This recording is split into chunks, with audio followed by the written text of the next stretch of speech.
have to be ready, right? Yeah. We have to be ready. We don't have to be perfect. Catch this.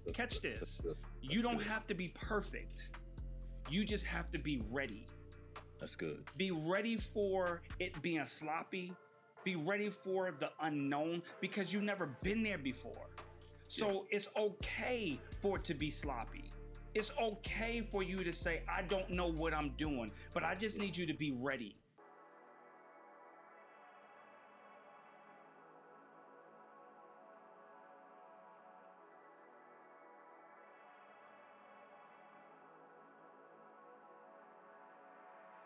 What up? What's up, Mr. Cole?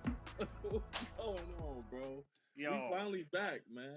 Finally back off a hiatus.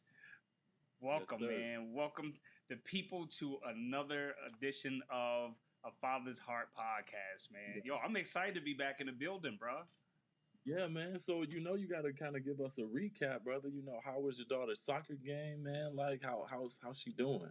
How was the game, man? Yo, she is doing incredible. Man. There's a couple things, right? See, man, you can't be just tapping right into that.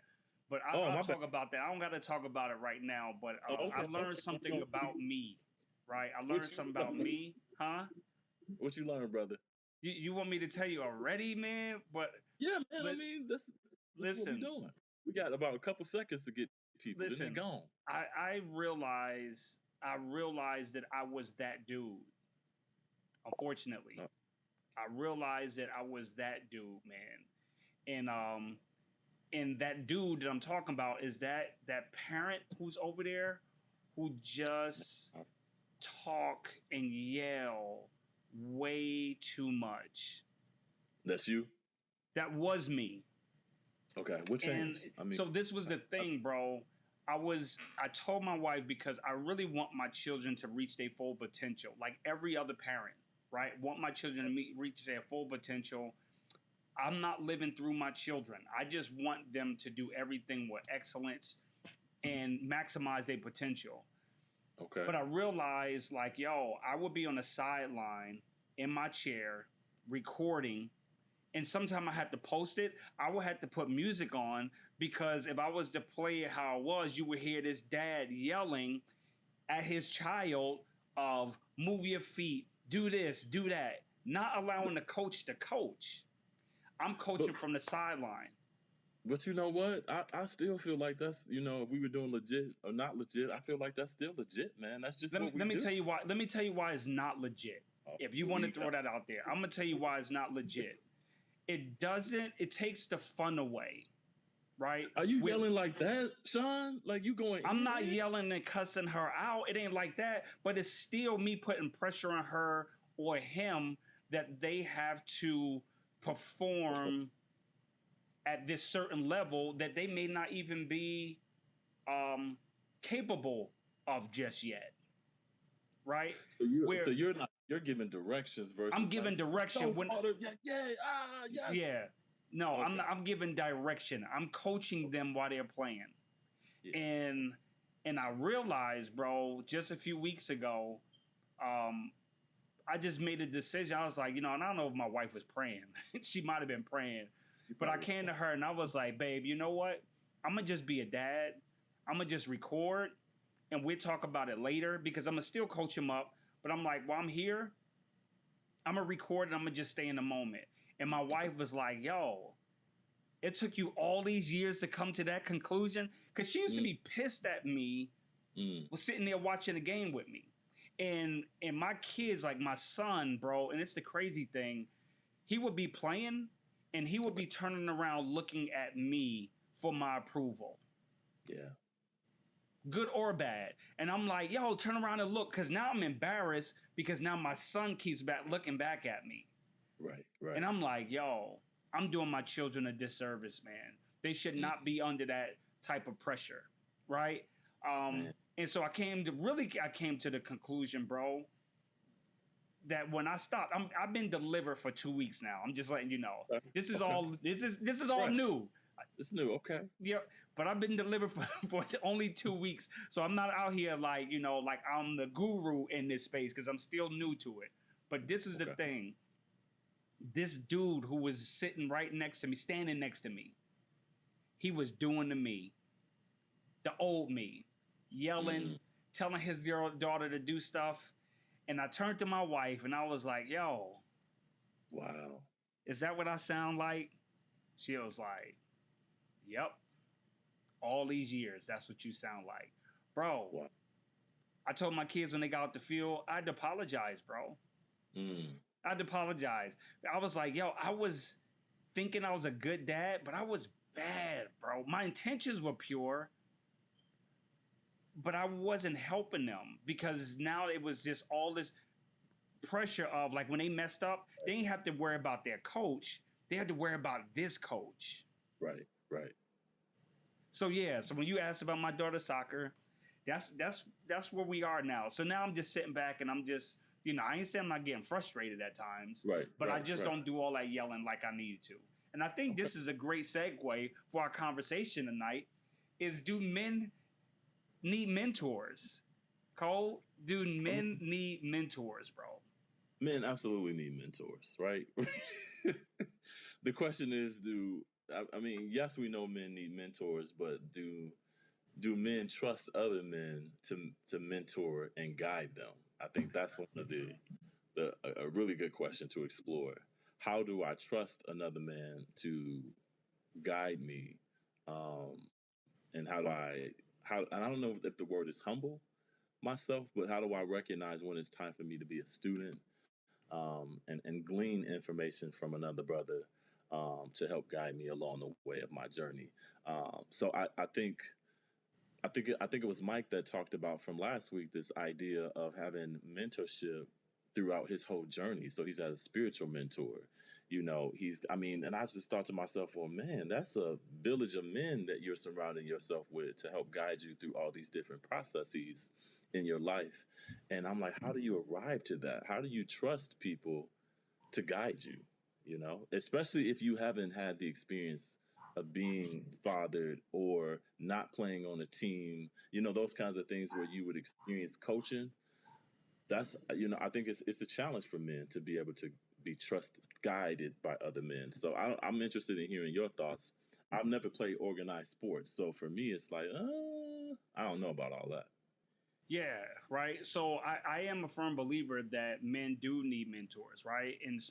And I think, especially in a lot of areas, man, some men never had a father, right? Like a father figure, a positive male role model, a father figure to help them discover or grow into the father that they children need them to be, right? Right. Although that I learned a lot from my father, right? And I'm just so blessed, man, that I can now talk about the other side of our father experience, because now I have a great relationship with my father, right? But it doesn't negate what our experience was.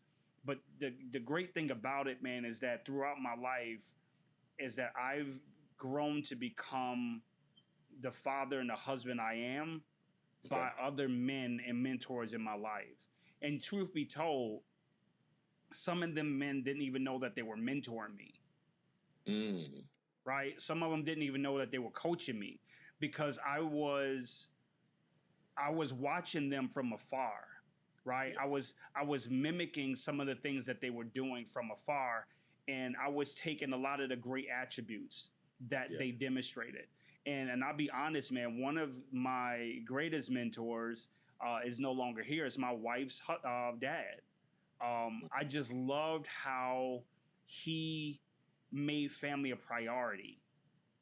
So that was easy for me to see with my mom, but to see another man love and get excited about holidays, get excited about moments, I wasn't used to that.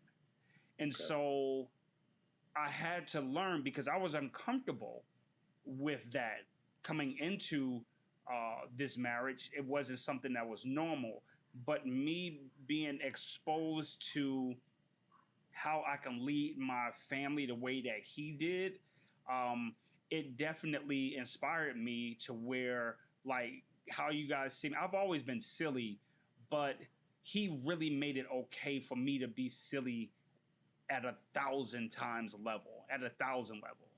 You know Yeah. what I mean? With my family and game nights and, just interacting and all that. So, yeah, man, I think men having mentors are important. And today, people, they get mentors just for business. They Right. want to start a business. They want to get a mentor. They want to get a coach because that's the it thing, right? It's just like, and no knock on people, because I want people to get their therapist and their coach and all that, because that's what you need. But that's the Right. new buzz thing, right? Like, oh, I got a mental health coach. I got I have my therapist, right? It's almost like we commercialized it, even though it's something good. Um, but my thing is, like, are you doing it just for recognition, right? Um, but my thing is, I really think that I encourage and I think it's important for men to have a coach for personal development in the area of fathering and becoming a better husband, to their family. And I'll pause right there. I think that's extremely, extremely important, bro. Well, yeah. I often have to, I'm always asking myself, how do I want to show up in spaces when I have an opportunity to show up? And of course, people always say, show up your authentic self, right? But that's not always safe. And it's not always a, a brave enough space to do that, right? So there's Mm-hmm. always these masks that we sometimes have to wear. And I learned today from a strategy meeting that I was having, really in association to my nonprofit. And in that, the we were really kind of trying to define our roles in the organization and sort of kind of like where we all fit in, and I heard for the first time, out loud from other people that, Cole, you really are the president of the nonprofit. That this is what you've built. This is the hard work that you've been doing. You've been on the boots, on the ground, doing the work Yeah. and doing the work. So, when someone actually said that, I was like, I didn't even. I'm like, no, no, that's not me. I'm nobody's president, executive director. No, even though this is what I do. No, I'm supposed to be doing the work, and it really hit me really hard because it dawned on me that I have been struggling with this imposter syndrome of like not really believing that I'm supposed to be at a leadership table. All my life, I've done nonprofit work where my directors and my supervisors have either been, well, I'm just going to be candid, they have been either white men or white women who have, played a significant role in the hierarchy of the nonprofits. And I've always been the worker. And by being the worker, I've always kind of known this is my position. This is the role that I play. And so now I'm like, oh no, Cole, you are the ED. You're the president of your nonprofit.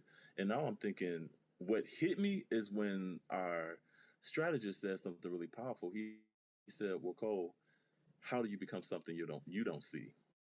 Right? And that's my North Star question for my nonprofit. How do you become something you don't see? Now here I am trying to find mentors for the young men that I serve, but it didn't even dawn on me that part of the reason why I didn't believe that I could be the president or the executive director of the nonprofit that I've created was because in my mind I wasn't at the caliber of men like you and men that look like me that are running nonprofit organizations and are doing it successfully. So, Yeah. it took, I'm like, dang, I'm just learning that I'm making the table and it's okay for me to sit at the table Yep. and really figure out how to guide and lead. So I'm like, oh, okay, I need mentors. I need someone to sort of help me understand what it means to lead a nonprofit organization Yeah. in a real way. So I think this subject matter is really important because even at 43 and have done all of this work, I still sort of see myself not in this space that I should be in, even though Yep. I exist I exude it, if that makes any sense. So I'm learning, man, even as we grow. I'm like, man, I need mentors. And I need mentors that not only just will guide me, but also will be kind to me. You know Yeah. what I'm saying? And in this infant stage of like developing and Yeah. growing. Yeah. So I mean, it's levels to it. So mentorship is highly important Yeah. and necessary. And I'm just now learning to see it for my own self versus seeing it for the people that I serve. Yeah. No, I appreciate you sharing that. One of the things that I do, man, that I made a decision, bro, is that every year, um, at least once, but twice a year, I have a meeting with ET, right? So at the top of every year, right, I contact him and we set time to aside where he give me 2 or 3 hours of his day. Mm. And what we do, we project what does my next year look like? What do I need to work on? Yeah. And he may say, yo, I need you to focus on A, B, C, and D, your wife, your family, some of these books, whatever the case, right? And so some people may say, yo, it's easy to listen to him because he this and he's that. No, it's not easy, right? Because it can get to the place where I can be like, yo, E, that's you. That works for you. You know what I mean? You get a lot of people to do A, B, C, and D, right? Right. But I come to him because not because see, a lot of people see him just as this motivational speaker and he inspiring people. The thing that attracts me to ET the most is his love for God. Mm. That's the thing. Like, he's a powerful speaker, right? Great dude.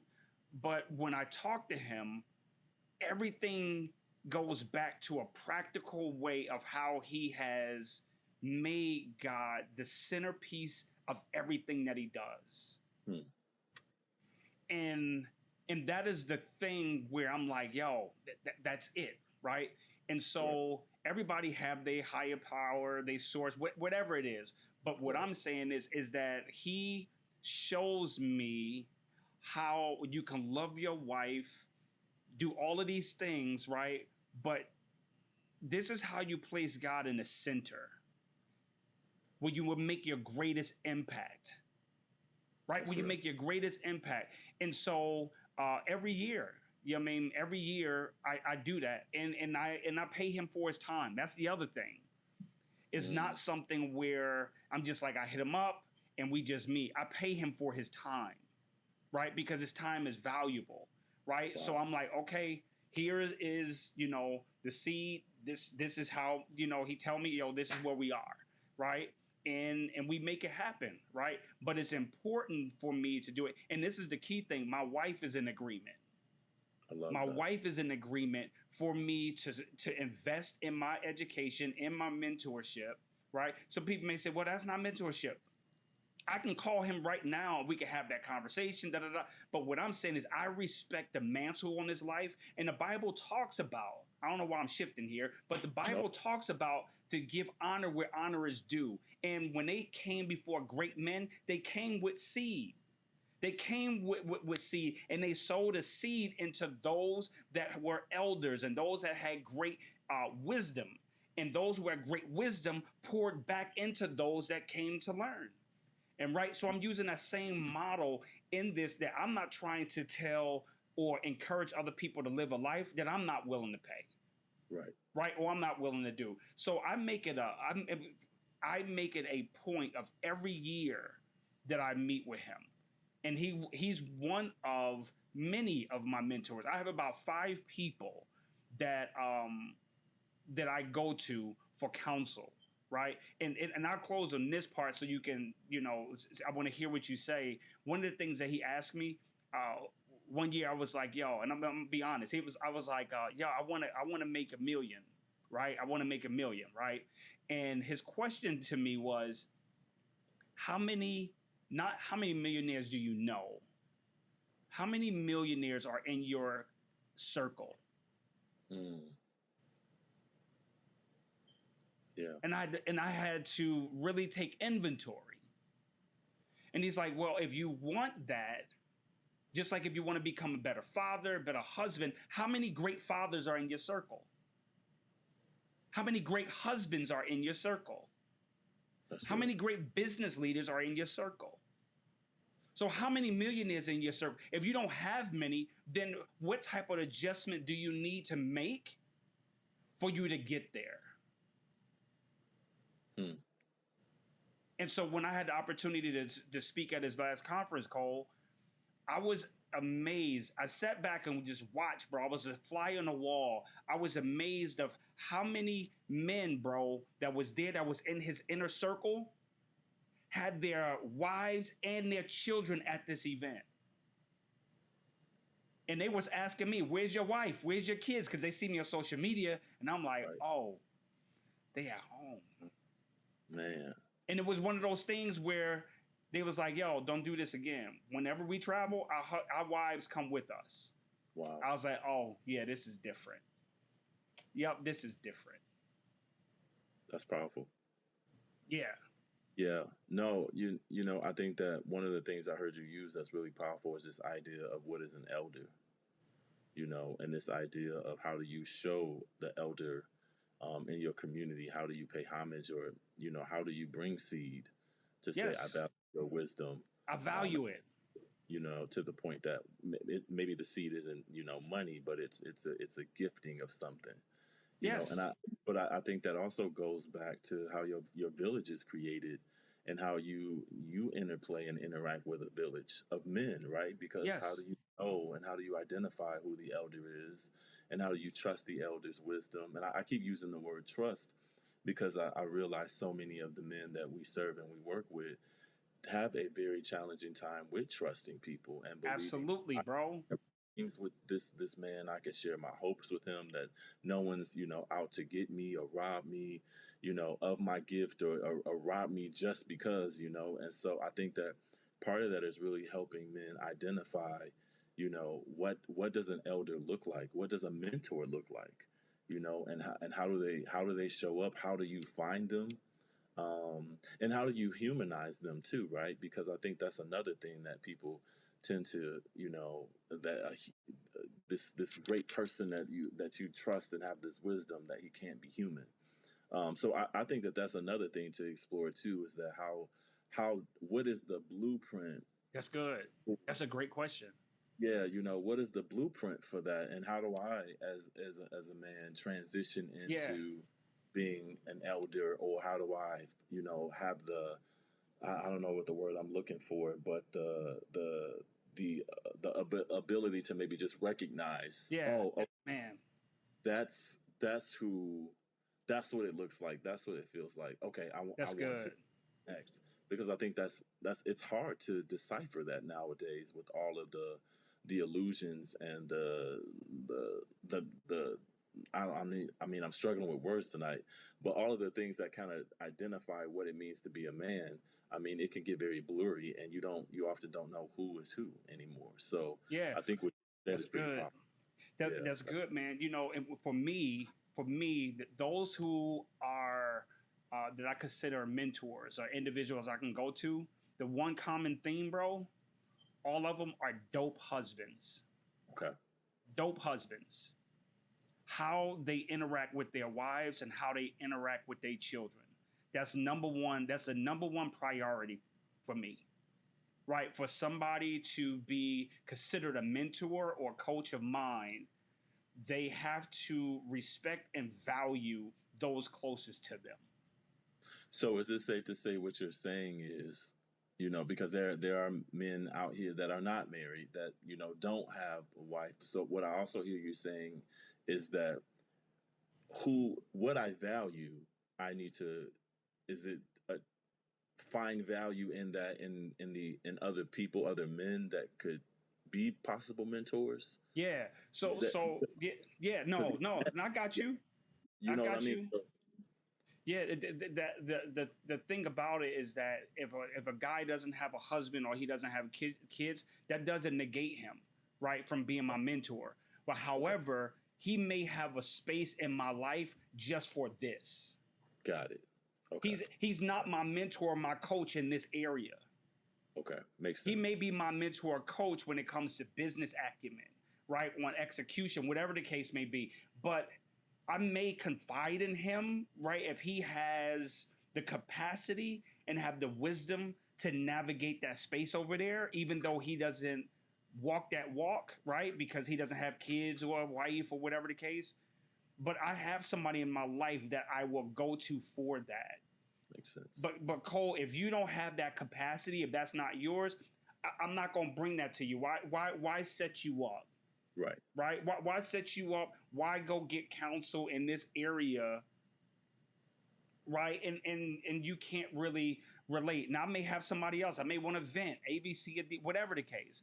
But when I'm Right. talking about those who are mentors and coaches in my life, they have a space, and it's not just transactional, Yeah. it's relational. That's really good, right? I think that the relational and transactional are really important pieces to the puzzle when it talks about building social capital and networking, because we have so many relationships that we don't trust that it becomes a transactional. I work with so many young people that the relationship is transactional. You need to give me something, and I've been conditioned to believe that I'm supposed to get something, and if you don't give me something, then this isn't a relationship. So it's always this Absolutely.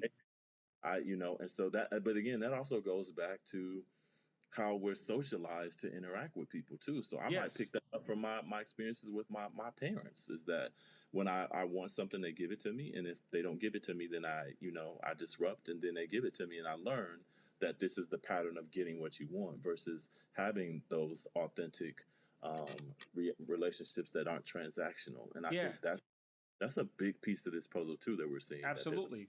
It's huge. something. So yeah, I saw that there was a question. Yeah.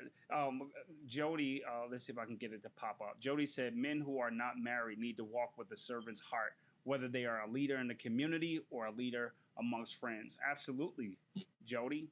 Right? I mean, that's huge. And I would say mostly all of the men, and Jody is somebody who is one of my accountability, Yeah, partners in my life, right? That I can um, definitely go to him when things are difficult, right?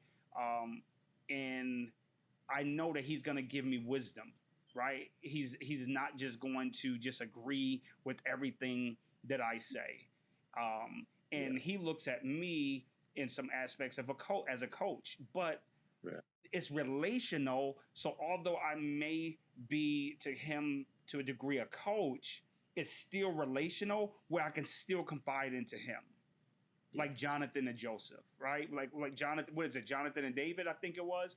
Um, you Bible thumpers don't beat me up. Y'all know what I'm talking about. I think it was Jonathan and David. They gonna get me.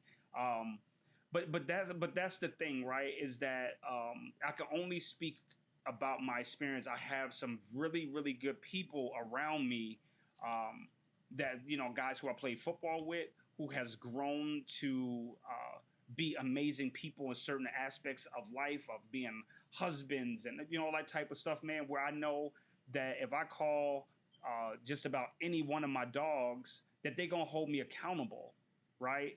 Um, and that is important that you have that in your immediate circle. It's important for men to have that, and not just having people around you that's going to agree with everything that you say.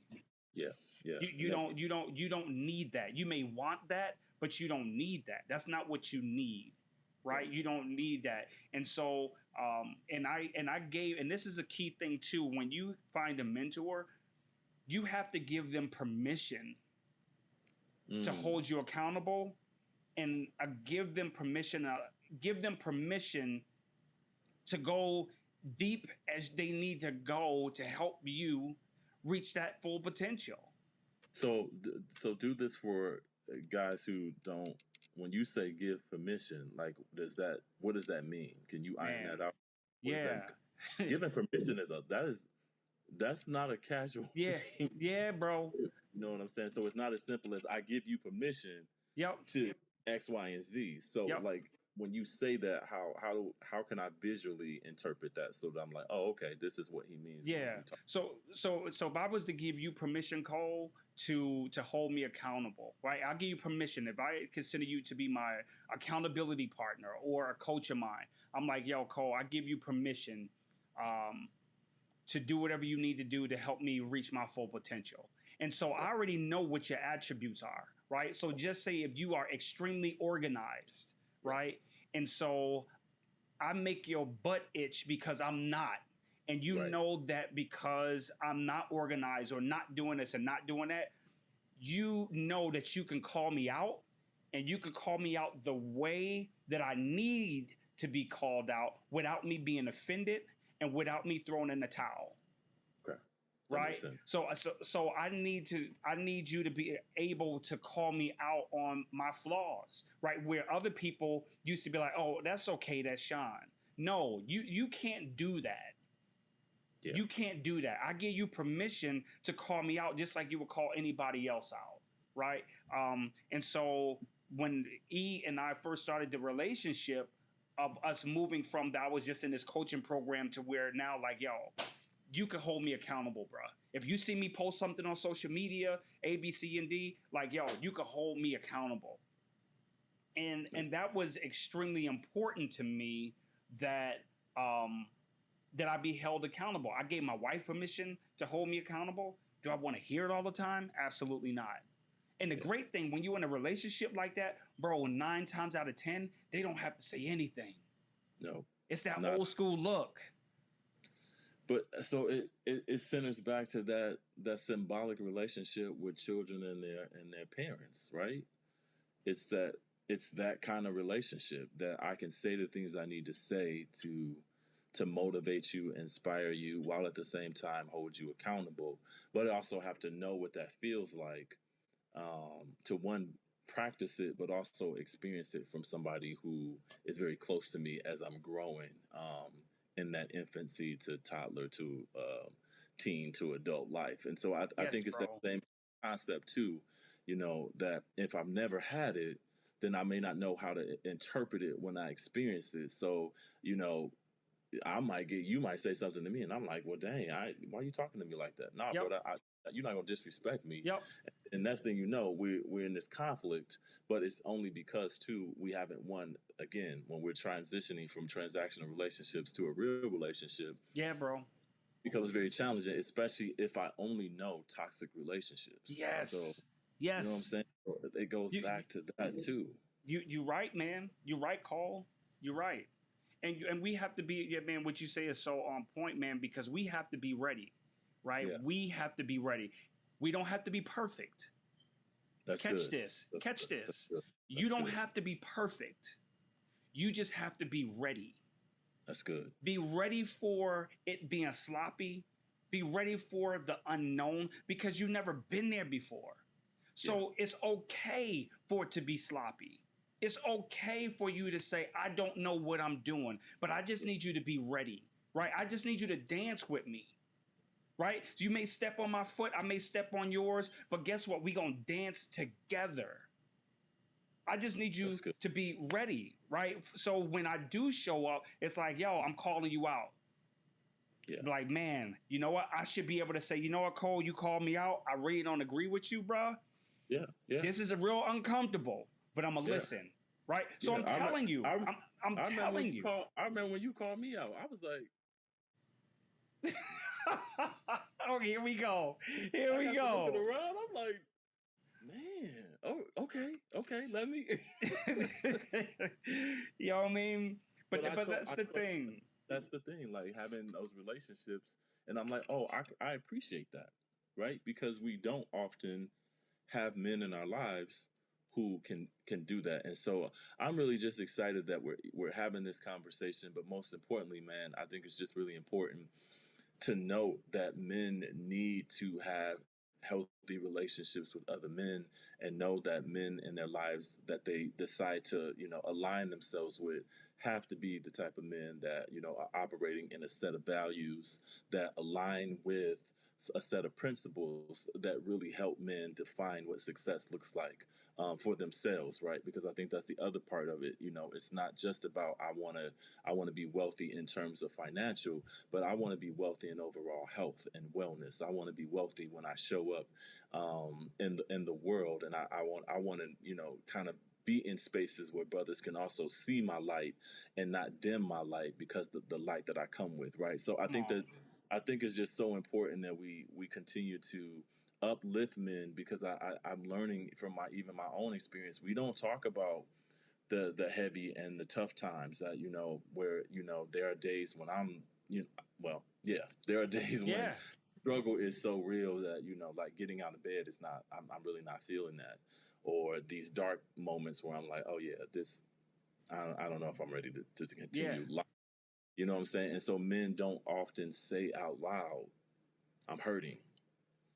But to be able to have wise counsel to say, hey bro, I'm hurting and I don't know what to do, and trust that this group of brothers, and this isn't, when I say brothers, I don't just mean brothers in terms of race. I mean just brothers of men who are going to stand with you and walk alongside you. And so I want to encourage brothers to, man, just allow somebody to walk alongside you, and allow somebody to be present in your life, because I think in order for us to be better men, we have to also be surrounded by brothers who can give you that nurturing love and support, while at the same time holding you accountable in a nurturing way too. And that's possible because men are doing it all the time. I like it. Can I Yeah. just add to what you Yeah. say, allow men to walk alongside of you? I want to Yeah. challenge them a little further, harder. Okay. Allow them to walk in front of you.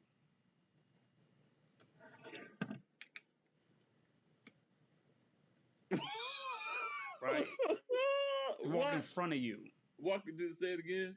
Yeah, allow other men to walk in front of you, not just beside you.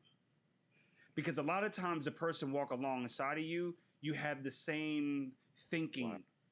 right? You somehow walk in some of the same, you may be struggling with some of the same struggles because we're at the same level.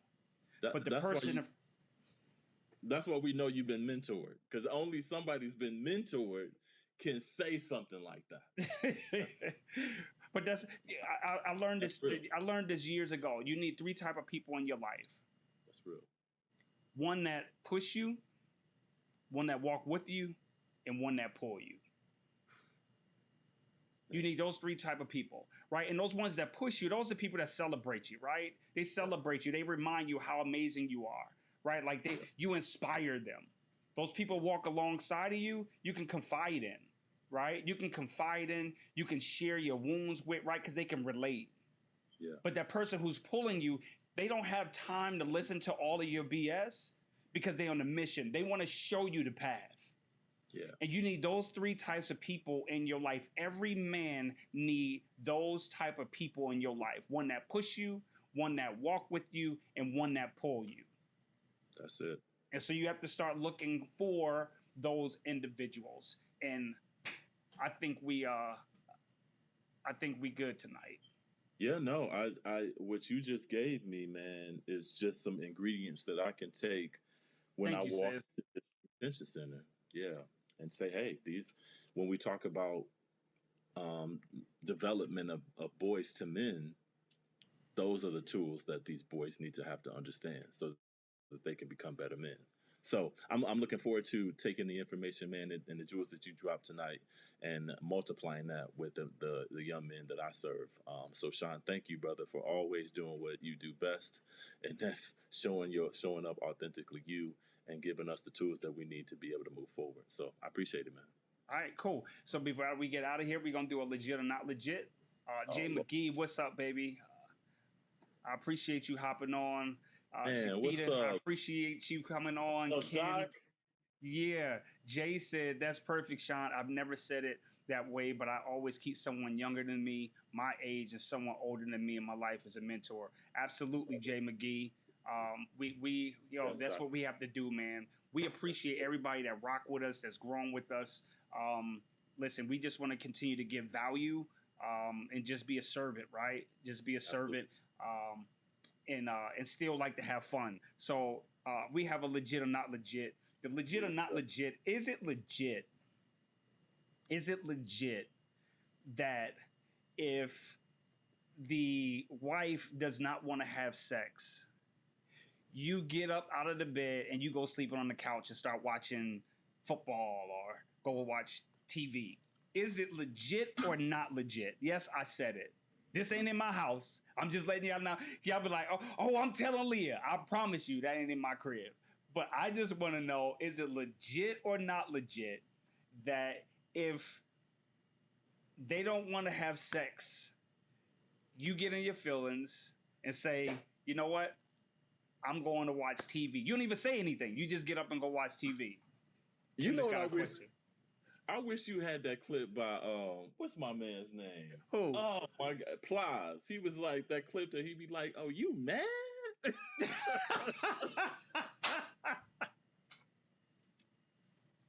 You need that clip right now,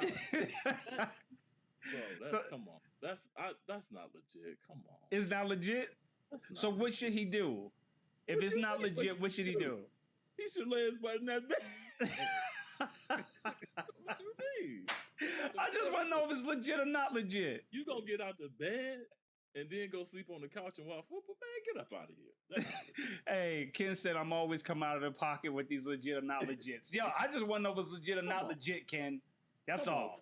That's all I want to know. Yeah. You still didn't say if it was legit or not legit, Ken. I said it's not. Oh, Ken, what Ken say? Yeah, that's not legit. That's nuts. It's not legit? That's not legit. Come on. Y'all wildin'. All right.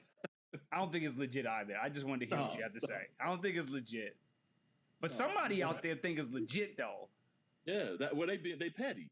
You know what I'm saying? That's some petty stuff. Like that's petty. Oh, I got you. Yeah, that's petty. Come on. You gonna mess around? It's gonna be a couple weeks doing that kind of stuff. You better. That's chill. For real. Man, love you guys, man. Love you, bro. We'll see you next week, man. All right, everybody.